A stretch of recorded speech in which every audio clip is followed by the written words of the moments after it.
Welcome back. It's 4th of July week, and that means it's time to fire up the old barbecue. But what happens, honestly, to all those leftovers after the celebration is over? And y'all know there are so many. So this is a brilliant concept. We are joined now by Julia and Lauren with a local nonprofit. It's called We Don't Waste. I'm so into this. Hi, guys. Hi. Thanks so much for having us. I'm thrilled, seriously, to have you. It's such a brilliant idea. Julia, before we start, what is We Don't Waste, and what do you do? Yeah, so we don't waste. We don't waste. We don't waste food specifically. So We Don't Waste is a Denver-based food recovery nonprofit, and our vision is that food goes to people, not landfills, and is accessible to everyone. Amen. Yeah, we do that through refrigerated trucks. We pick up surplus food from all around the city throughout the food system, and then distribute that food to people and to nonprofits that feed people. So you're basically an angel. We do our best. Yeah, that's unbelievable, because there's so much waste. I mean, there's so much waste, and the food is so expensive. Yep. I keep saying that on the show. Julia, talk to me a little bit about food waste, because how much of our food actually ends up in the landfills? Yeah. Is that like a lot? About 40% of our food gets wasted. Globally, between like 30 and 50, almost half of our food that's meant for people gets wasted. And so it's bad for our people, bad for our planet, and unfortunately, a lot of that food waste actually comes from our homes. Really? So at We Don't Waste, our education team, me and Lauren, we try to teach people in their homes what they can do to reduce their food waste, save some money, and save all those resources that went into making that food. I would feel so much less guilty than just dumping it. You know what I mean? Yeah. This is excellent, guys. Keep paying attention. Lauren, you guys are going to show us what we can do with 4th of July BBQ leftovers. This is exciting. What are you going to do? Yeah. So first I'll kind of show you what we've got over here. So you can pickle watermelon rinds. I don't know, a lot of people don't think that you can eat watermelon rinds, but you totally can. Oh, really? So we've got the recipe, I think right over here.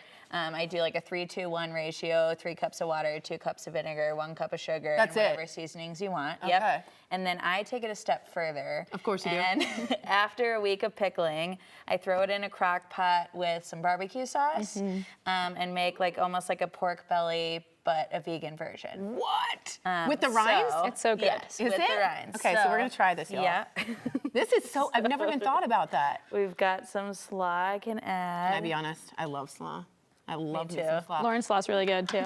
So the watermelon rind is edible? I had no idea. Yeah, this is all watermelon rind right here. And and the barbecue sauce is going to taste just like meat. Yeah. Okay. Yeah. Okay. Oh my God, I'm so excited. So it may not look super pretty, This is but so I smart. swear it's good. And you easily just throw out the rinds. It's gotta be Almost like, always. Oh, right? Yeah, and such an easy way. I mean, you paid for that watermelon, and Yeah. it's half of the watermelon. There's so many like skins and ends and peels that get wasted that are edible. So Lauren does Oh a my great God, job. this is phenomenal. It tastes like pork belly. Yeah, yeah. Okay, I'm going in. So a great way to, make sure that you're not getting rid of that stuff and using it up. And then also we have a recipe on our website using like a strawberry tops to make a salsa. Like the green part? Yeah, so you can use the whole part of a strawberry and you can make a salsa with it. And when you're barbecuing, there's a lot of fruit going around, so you don't have to use the strawberry. You could use watermelon as your fruit in a salsa, or peaches, or anything else. And you make a fruit salsa, basically. Yeah. Golly. Yeah. Oh, I sound like I'm so, that is such a smart, this is so good. Yeah. I would honestly not know. That's the best part about this. Okay, Julia, say someone's watching, they're actually like, Coloradans are good. They compost, they do that. Yeah. What else can they do like to step it up? If they're like, I really like this program, what do I do? Sure. Yeah, I think I'm gonna Lauren, eat as you say please, yeah, and Lauren really touched on like how to use ends and stems, using what you have in your kitchen, shopping in your own pantry and freezer before you go out and buy new things, making a grocery list, something as simple as that, and sticking to the list, only buying what you need. It's hard. It's hard, yeah, but like using that bread, if bread goes stale, make croutons, or like try to freeze your leftovers and eat them later. So smart. And you save money. Yeah. You save money, you help the planet by not wasting food and sending it to the landfill. Yes. Yeah, but also you can get involved with We Don't Waste, so you Tell can me go to our about website. that. Yeah, I want to ask about the volunteering. Yes. Because so many people are going to be like, oh, I want to do this. Yeah. How do you do that? So there's lots of ways to volunteer. You can go to our website, wedon'twaste.org. You can volunteer with Lauren and I in our education program. You can volunteer with our mobile food market team. Those are like no-cost farmers market events that we have twice a week. That's so cute. And we serve hundreds of individuals in the community, and we really need volunteers to help with those. So lots of ways to get involved. There's also a whole education page to learn more tips and tricks about storing your food food to extend shelf smart. life and things like that. Because I didn't really know pickling was that easy, to be honest. I thought it was like way harder. I just want to ask both of you what the impact is when you're giving the food away. This must be a brilliant idea. What do you guys felt when you give it away? Yeah, I mean, it's definitely really impactful. So many Coloradans are struggling with food insecurity.